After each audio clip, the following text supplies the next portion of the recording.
이번 주간에 미국의 최대 명절이라고 할 수 있는 추수감사절이 있습니다. 추수감사절을 맞이하면서 각 가정들마다 하나님의 은혜와 또 사랑과 축복이 넘치시고 또 감사할 일들이 많이 넘쳐나시기를 주님의 이름으로 축원을 드립니다. 그런데 추수감사절의 대표적인 음식이라고 하면 아무래도 칠면조 고기를 들 수가 있을 것입니다. 그런데 이제 한국 사람들 중에는 많은 분들이 칠면조 고기가 맛이 없어서 그냥 닭고기를 먹는 것이 어떠냐 그렇게 말씀을 하시는 분들도 있습니다. 여러분들은 어떻게 생각을 하십니까? 그래도 1년에 한 번 있는 미국의 명절인데 명절 음식을 먹어야지. 그래서 칠면조를 먹어야 되는 것입니까? 아니면 닭고기를 먹어도 되는 것입니까? 각 가정의 일이라면 각 가정에서 알아서 결정하시면 될 것입니다. 그런데 이것이 만약에 교회의 일이 된다 그러면 조금 문제가 달라질 수가 있습니다. 물론 우리 교회는 추수감사주일이라고 특별히 절기를 정해서 지키지는 않습니다만은 미국의 명절이 이제 추수감사절이 있으니까 주일 점심 애찬 시간에 추수감사절에 명절 음식을 먹을 수는 있겠죠. 칠면조 고기를 먹을 수가 있을 것입니다.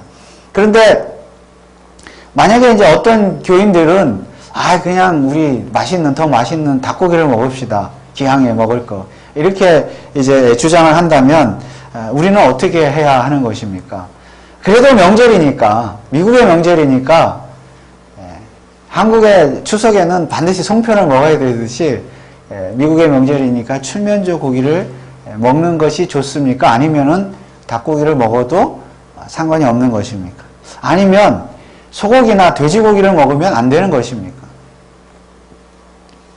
바울사도는 그레데 교회에서 목회하는 디도에게 이제 디도서를 쓰면서 마지막 3장에서 유익한 일과 무익한 일에 대해서 비교하면서 말씀을 하고 있습니다. 우선 오늘 8절 말씀을 보면 이 말이 미쁘도다 원컨대 내가 이 여러 것에 대하여 굳세게 말하라. 이는 하나님을 믿는 자들로 하여금 조심하여 선한 일을 힘쓰게 하려 함이라. 이것은 아름다우며 사람들에게 유익하니라. 여기 유익이라는 단어가 나옵니다. 그리고 9절 말씀에 보면 그러나 어리석은 변론과 족보 이야기와 분쟁과 율법에 대한 다툼을 피하라. 이것은 무익한 것이요 헛된 것이니라. 여기에는 무익이라는 말이 등장을 합니다. 이처럼 바울사도는 유익과 무익을 비교해서 말씀하고 있습니다. 자, 먼저 유익한 일은 무엇입니까? 다시 8절 말씀을 보니까 선한 일을 힘쓰는 것이 유익하다 그랬습니다. 여러분, 선한 일은 무엇입니까? 우리가 디도서 2장에서 이미 선한 일에 대해서 살펴보았습니다. 그리고 3장에 들어와서 사도 바울이 말하는 선한 일이라는 것은 바로 이런 일들입니다.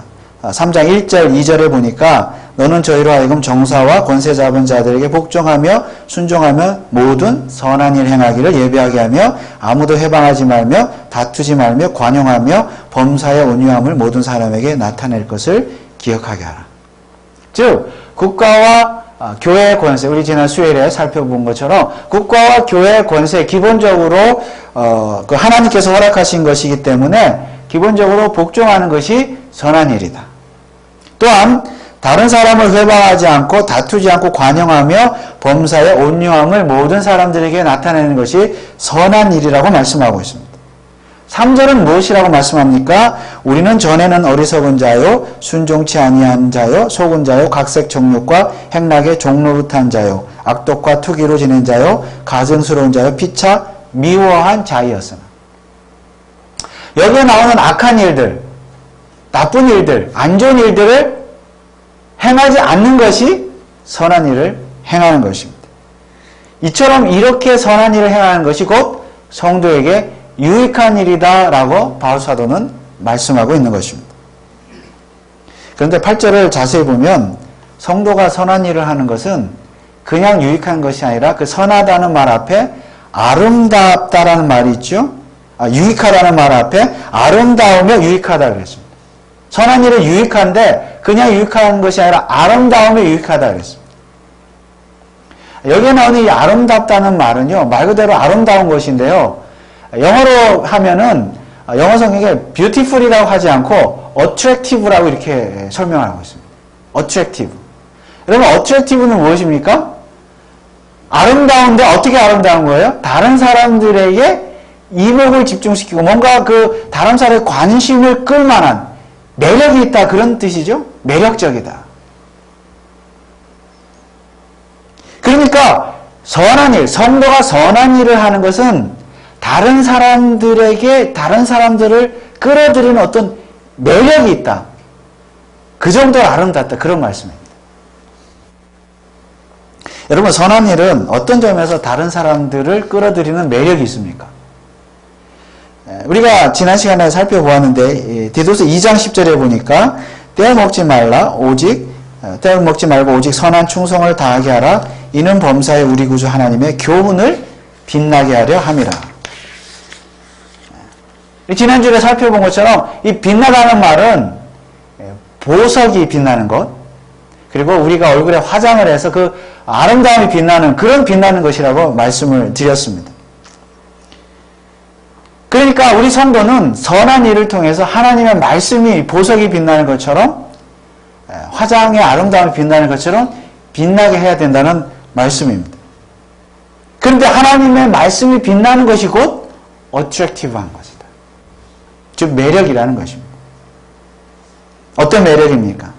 다시 디도서 2장 5절에 보니까 근신하며 순전하며 집안일을 하며 선하며 자기 남편에게 복종하게 하라. 이는 하나님의 말씀을 회방을 받지 않게 하려 함이니라. 하나님의 말씀을 회방을 받지 않고 잘 전파되는 것, 전해지는 것. 이게 전도라고 그랬죠? 그러니까 하나님의 말씀이 빛난다는 것은, 매력적이라는 것은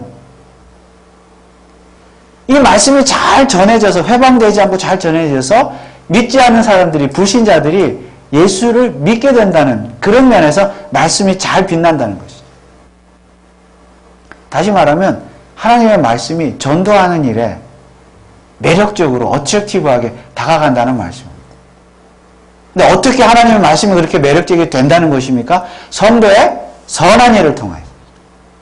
그러니까 우리 성도의 선한 일이 매력적인 일이 되어서 믿지 않는 사람들에게 매력으로 다가가서 하나님의 말씀을 선포할 때, 전도할 때에 말씀이 해방받지 않고 믿지 않는 자들이 전도함을 받아서 말씀을 들어서 예수를 믿게 된다는 말씀입니다. 그처럼 하나님의 말씀이 성도가 선한 일을 행할 때 매력적으로 빛나게 된다는 말씀입니다. 그러므로 성도는 세상의 불신자들에게 전도를 할 때 우리가 입술을 통해서도 주 예수를 믿으십시오, 구원받습니다, 이렇게 입술을 통해서도 전도를 하지만 무엇을 통해서도 해야 된다는 것입니까? 선한 일을 통해서도 전도해야 된다는 것이죠. 사실은 선한 일이 입술을 통해서 말로 전도하는 것보다 더 중요할 수도 있습니다.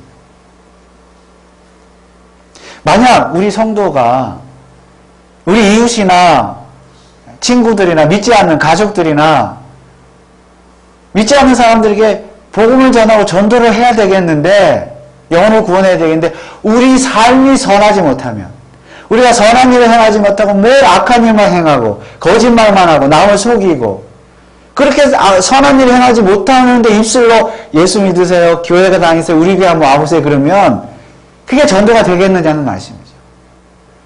너무나 당연한 일 아닙니까?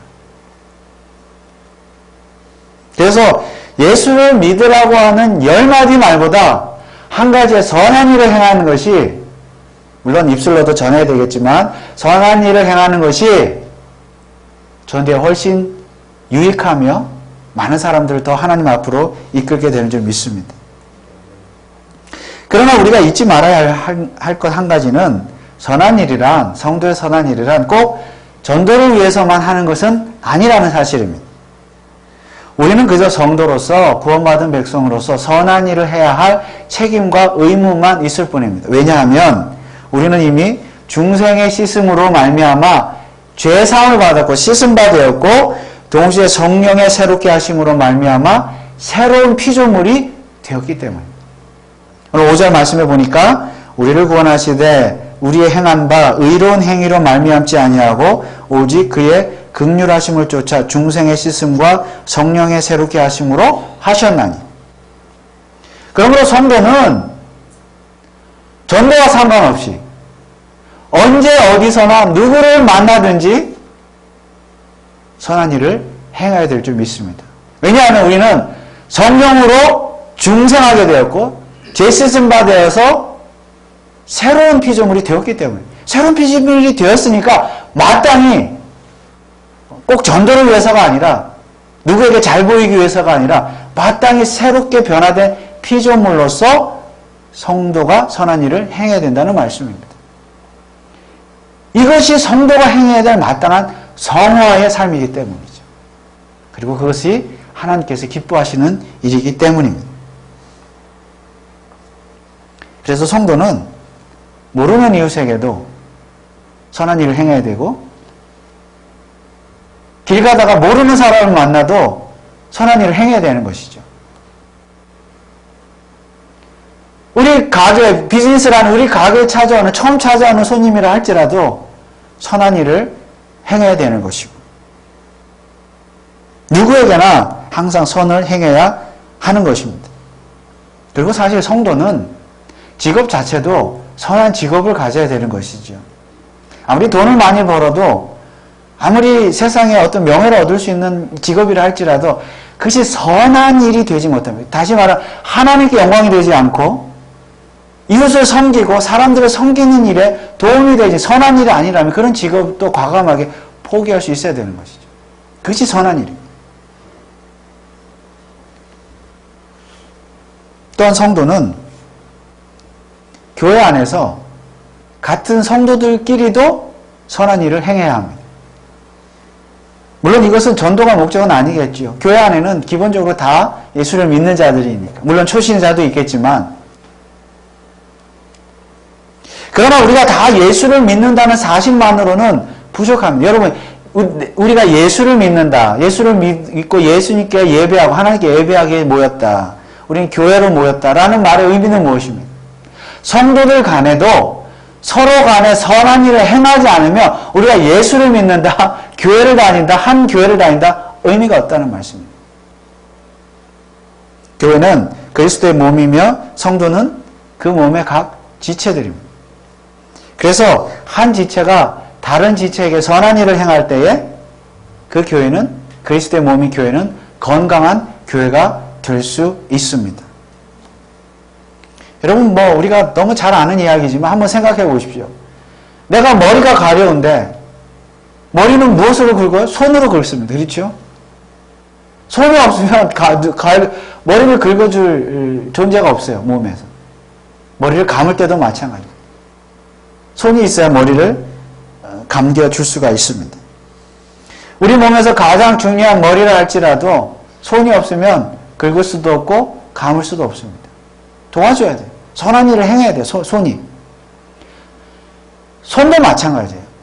손은 혼자 살았습니까? 머리가 명령을 해야 손을 움직이는 것이죠. 머리가 명령을 했는데도 손이 안 움직이거나 머리가 명령을 안 했는데도 손이 움직이면 그 손은 이상한 손이에요. 몸은 이상한 몸이죠. 머리도 이상한 머리고.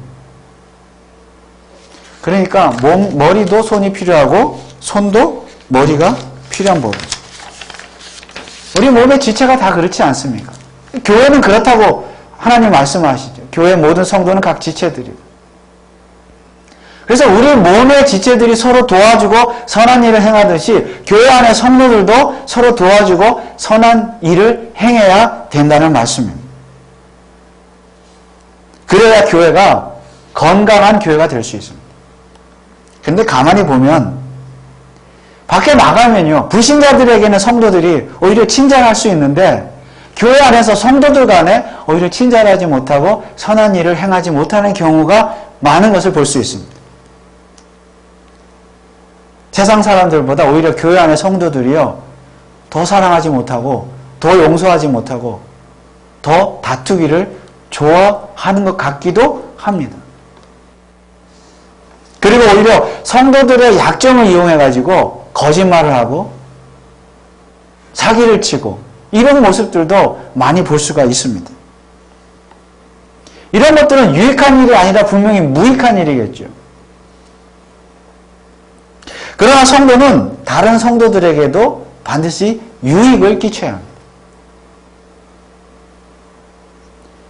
오늘 8절에 나오는 유익이라는 단어가 영어 성경에 보니까, 원래 이제 헬라 원어도 그런 뜻입니다만 영어 성경에 보니까 profitable이라고 그렇게 번역이 되어 있습니다. profitable. 무슨 뜻입니까?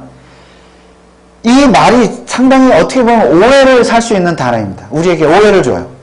왜냐하면 이 단어의 뜻은 이익이 되는, 수익성이 좋은, 돈벌이가 되는 그런 뜻이거든요.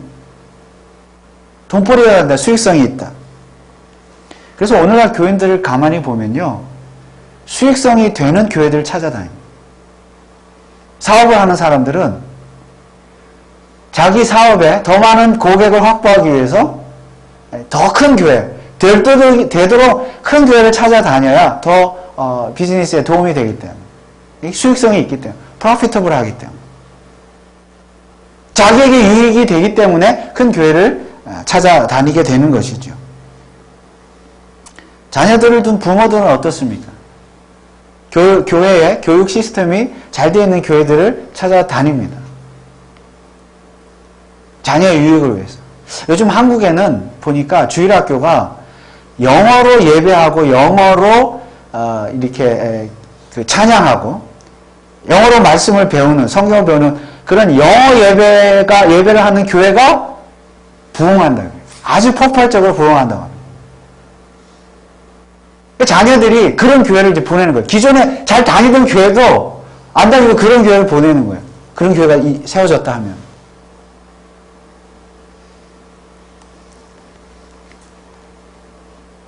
그러니까 교회 입장에서도 영어를 하는 목사님, 전도사님, 교사들 많은 돈을 주고서라도 이렇게 하여를 하죠.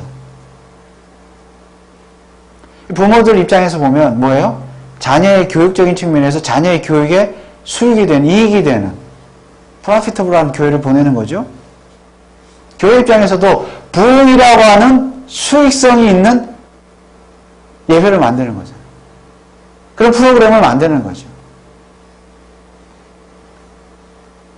다 이 뭐예요? 자기의 유익을 위해서. 결혼을 앞둔 처녀 총각들은 어떻습니까? 아무래도 젊은 사람들이 많은 교회를 다니겠죠. 저도 뭐 청년사회를 해봤습니다만 그렇더라고요. 그래야 아무래도 배우자를 만날 가능성이, 확률이 더 높아지기 때문입니다. 어떤 사람들은 교회를 그저 친구 사귀러 가는 사람들도 있습니다. 제가 바로 얼마 전입니다. 제가 한 몇 주 전에 벤츄라에서 어떤 한국, 이렇게 좀 노년이라고 해야 되나요? 노년은 아닌데, 한국 남성 한 분을 만났습니다. 만난 적이 있습니다. 근데 이분이랑 잠깐 대화를 나눴는데, 이분은, 자기는 지금까지, 미국에 이민 온 지 오래됐는데요. 지금까지 교회를 다녔는데, 그저, 자기랑 같이 놀아줄 사람. 솔직하게 얘기하더라고요. 자기랑 같이 골프 치러 다니고, 밥을 같이 먹고, 이렇게 놀러 다니고, 교제하고, 이렇게, 그런 여행도 가고, 그리고 이제, 농담 서로 주고받고, 이 농담이라는 말도 그분이 직접 사용한 단어, 제가 말한 게 아니라, 농담이나 서로 주고받고, 그런 사람을, 그냥 찾으러 교회를 다녔다 그래요, 지금까지. 그런데, 아직까지 그런 사람, 또 그런 교회를 만나지 못해서, 이제 교회를 안 다닌다 그래요. 그리고, 앞으로도, 교회 가니까 그런 사람이 없다는 거예요, 자기는. 자기가 가봤으니까. 이 한인교회를 벤츄라 지역에 다 가본 거예요. 우리 교회는 안 와봤지만은. 다 가봤는데, 앞으로도 어느 교회를 가도 자기가 원하는 그런 사람을 만나고 그런 목적을 위해서 교회하는데 그런 목적을 충족시켜줄 교회는 앞으로도 없을 것 같다고 판단이 되고 결론을 내렸기 때문에 앞으로도 영원히 교회는 안 갈 것이라고 이렇게 저한테 얘기를 하더라고요. 물론 이제 이해를 못하는 바도 아닙니다. 왜냐하면 이민 생활이 얼마나 외롭고 그렇게 힘들지 않습니까? 이민 와서 이렇게 다 이렇게 스트러글링 하고 이렇게 다 이해가 되더라고요. 그분도 많이 이렇게 고생을 하셨고 이해가 되는데 참 안타깝긴 하죠. 사실 만약에 우리 교회에 그런 분들이 오신다면 우리는 어떻게 해야 되겠습니까? 우리 그분들의 친구가 되어줘야죠. 이렇게 같이. 그렇다고 마냥 골프 치러 다니고, 마냥 놀러 같이 가고, 그러라는 의미가 아니고, 어쨌든, 교회가 그런 분들을 환영하고 친구가 되어줘야 되죠. 다만, 정말, 복음을 제대로 믿고 받아들이고, 예수 그리스도를 믿고, 신앙생활을 바르게 할 수 있도록 도와주는 선에서, 한에서 우리가 친구가 되어줘야 되는 건 맞죠. 얼마나 이민생활들이 다 외롭고 힘들고 그렇기 때문에 그런 것은 필요한 것입니다. 그러나 어쨌든 중요한 것은 제가 말씀드리려 하는 것은 오늘날 사람들은 특히 성도들조차 교회를 다니는 목적이 뭐냐면 나의 유익이에요. 나의 유익. 그렇지 않아요? 나에게 프로피터블 해야 돼요. 수익성이 있어야 돼요.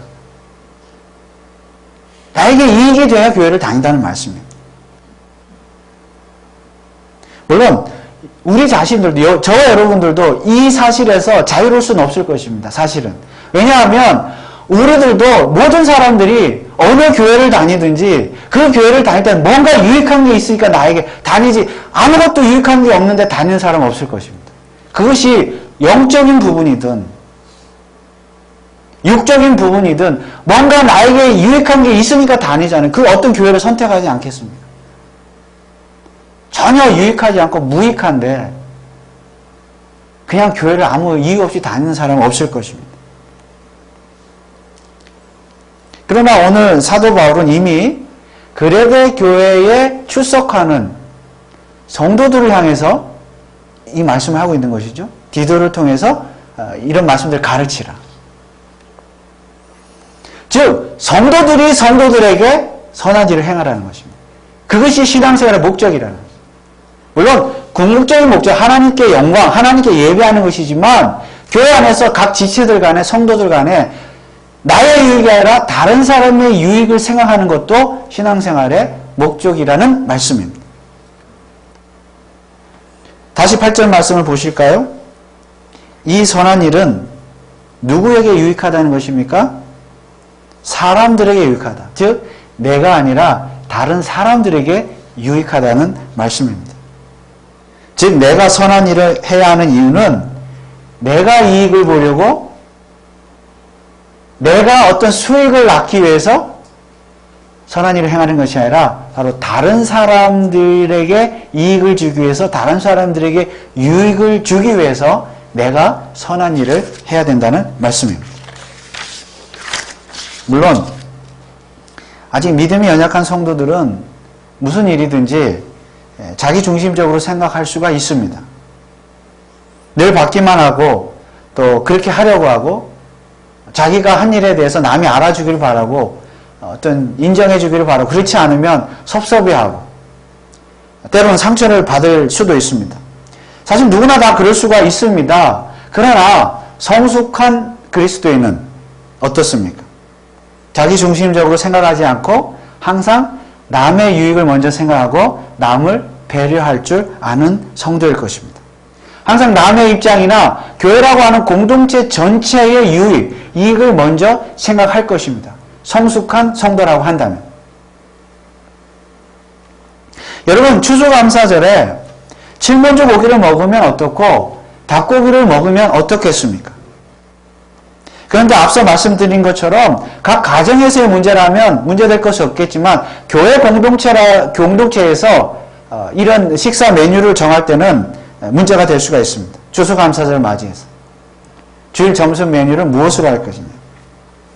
어떤 사람들은 미국의 전통이니까 이 칠면조 고기를 먹자. 어떤 사람은 그냥 그건 맛없으니까 그냥 닭고기를 먹자. 아니면 소고기를 먹자. 돼지고기를 먹자. 여러분, 이런 상황에서는 어떻게 해야 하는 것입니까? 어떤 고기를 먹어야 유익한 것입니까? 바울 사도가 로마 교회에 로마서를 쓰면서 바로 이런 문제에 대해서 답을 했습니다. 당시 로마 교회 안에는 건강상의 이유로 혹은 종교적인 신앙적인 이유로 고기를 먹지 않고 채식만 하는, 야채만 먹는 채식주의자 성도들이 있었습니다. 그러면 만약 로마 교회가 로마교회, 그 당시 로마교회가 오늘날 우리 한인교회처럼 주일 점심 식사를 교회에서 준비한다고 한번 가정을 해보면, 혹은 로마교회가 추수감사절과 같은 어떤 명절 음식을, 특별한 음식을 주일 점심으로 준비를 한다고 한다면 로마교회는 어떻게 했겠습니까? 메뉴를. 고기로 했겠습니까? 아니면은 채소로 했겠습니까? 아니면 고기와 채소 둘 다 했겠습니까?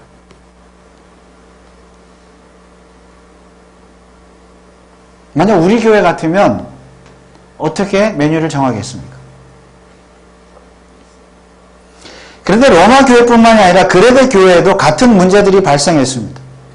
여러분, 사도 바울은 유익한 것을 말씀하고 이어서 무익한 것에 대해서는 무엇이라고 말씀했습니까? 다시 구절을 보면, 그러나 어리석은 변론과 족보 이야기와 분쟁과 율법에 대해서 다툼을 피하라. 이것은 무익한 것이요 헛된 것이니라. 여기에서 어리석은 변론, 족보 이야기, 분쟁, 율법 이런 말들을 다 종합해 보면 한마디로 뭐냐면 율법에 대한 어떤 규정들 때문에 생기는 오해들로 인해서 다툼을 피하라는 말씀입니다.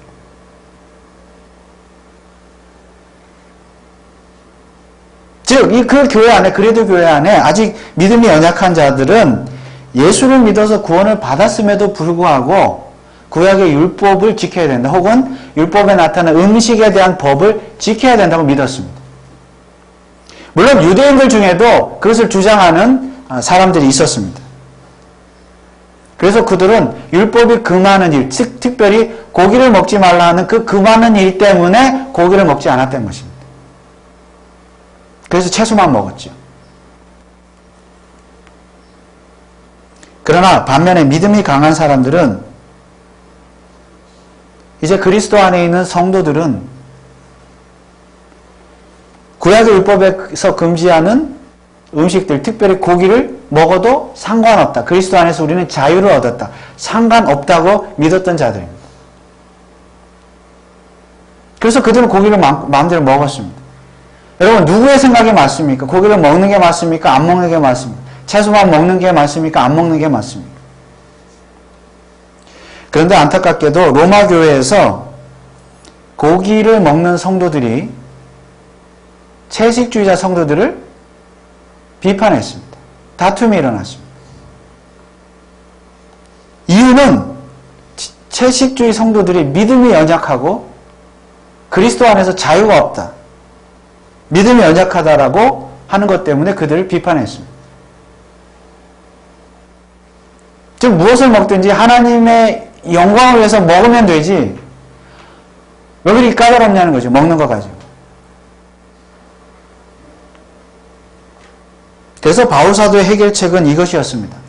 로마서 14장 1절에서 2절 말씀을 보면 바울사도가 이렇게 말씀하고 있습니다. 믿음이 연약한 자를 너희가 받되 그의 의심하는 바를 비판하지 말라. 어떤 사람은 모든 것을 먹을 만한 믿음이 있고 연약한 자는 채소를 먹느니라.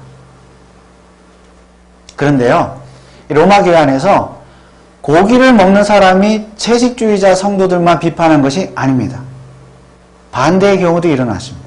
채식주의자들도 고기 먹는 사람들을 비판했습니다. 뭐라고 비판했을까요? 율법도 모르는, 하나님의 말씀도 모르는 무식한 자들, 오히려 믿음이 없는 자들이다. 그러니까 다툼이 생겼죠. 그래서 사도 바울은요, 양쪽이 다 잘못됐다고 말씀합니다. 그러면서 결론적으로 이렇게 해결책을 제시합니다. 로마서 14장 3절에 보면 이렇게 말씀하고 있습니다. 먹는 자는, 고기를 먹는 자죠. 먹는 자는 먹지 않는 자를 업신여기지 말고 먹지 못하는 자는 먹는 자를 판단하지 말라. 서로 판단하지 말라는, 업신여기지 말라는. 왜요? 이는 하나님이 저를 받으셨습니다. 다 양쪽 다 하나님의 백성, 하나님의 자녀, 하나님의 지체. 무슨 말씀입니까? 비본질적인 것으로 다투지 말라는 말씀이에요.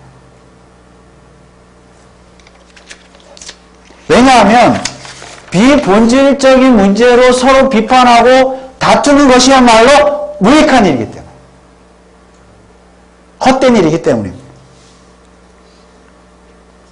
그러면 사실 추수감사절에 무슨 고기를 먹느냐는 사실 중요하지 않습니다.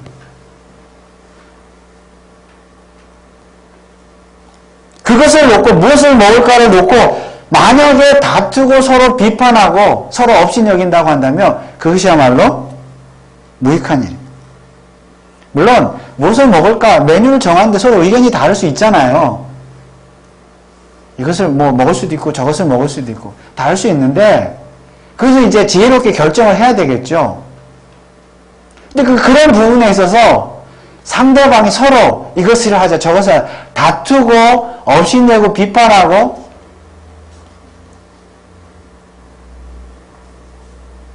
그런 일이 일어난다고 한다면 그것이야말로 무익하고 헛된 일이라는 말씀입니다. 그러므로 다만 어떤 고기를 먹든지 간에 결정되는 대로 주시는 대로 감사하게 먹고 그리고 내 뜻대로 결정되지 않았다고 해서 상대방을 비판하지 않는 것이 중요합니다.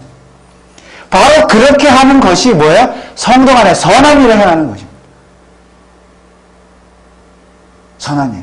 선한 일이란 내 것을 갖다 주고 나누고 음식을 그런 것도 선한 일이지만 도와주는 것도 서로 간에 비판하지 않고 다투지 않고 업신여기지 않는 것도 성도 간에 해야 될 선한 일이라는 말씀입니다. 그리고 그것이 바로 유익한 일입니다. 그것이 그리고 무엇을 먹든지 마시든지 무엇을 하든지 다 하나님의 영광을 위해서 하는 일입니다. 그래서 결국 유익한 일과 무익한 일은 내용은 같은 것입니다. 유익한 일은 무엇입니까? 무익한 일을 하지 않는 게 유익한 일이에요. 여기 변론을 피하라, 다툼을 피하라, 비본질적인 것 가지고.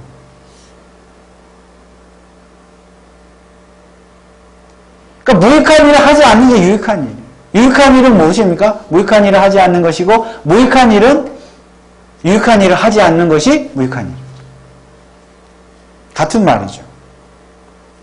오늘 디도서의 말씀대로라고 한다면 나 자신보다는 다른 사람들을 유익하게 하는 것이 유익한 일이요. 나만 생각하고 내 입장만 생각하고 나만 고집하고 다른 사람을 배려하는 마음이 없이 나만의 유익을 추구하는 일이 무익한 일. 그러니까 이 profitable, 유익, 누구의 유익을 추구하라는 거예요? 결국은 나의 유익이 아니라 남의 유익을 추구하는 일이 바로 선한 일을 행하는 것이라는 말씀. 그러면 오늘 저와 여러분들은 하나님 앞에서 어떤 자입니까? 유익한 자입니까? 무익한 자입니까? 남을 유익하게 만드는 자입니까? 나만의 유익을 추구하는 무익한 자입니까? 여러분 그것을 어떻게 알 수 있습니까? 사도 바울이 이렇게 말씀을 했죠. 아까 읽은 말씀 중에 믿음이 연약한 자를 너희가 봤되 그의 의심하는 바를 비판하지 말라. 믿음이 연약한 자를 너희가 받아라. 이 말은 뭐냐면 믿음이 강한 자가 믿음이 연약한 자를 받으라는 말씀입니다. 다시 말하면 만약에 자신이 믿음이 강한 자가 맞다면 그 사람은 반드시 다른 사람의 유익을 생각하면서 그 사람을 받아줄 것이라는 말씀입니다. 그 사람이 믿음이 강한 자라는. 반대로 말하면 다른 사람의 유익을 생각하지 않고 나만을 고집하고 다른 사람을 배려하지 않는 사람은 자기 스스로 나는 믿음이 약한 자라고 광고하고 다니는 것이라는 말씀입니다. 그러니까 내가 믿음이 남의 유익을 위해서 하느냐 나의 유익을 위해서 하느냐를 어떻게 알 수 있느냐? 내가 믿음이 강하냐 약하냐를 어떻게 알 수 있느냐? 남을 배려하느냐 배려하지 않느냐 그것으로 알 수 있다는 말씀입니다.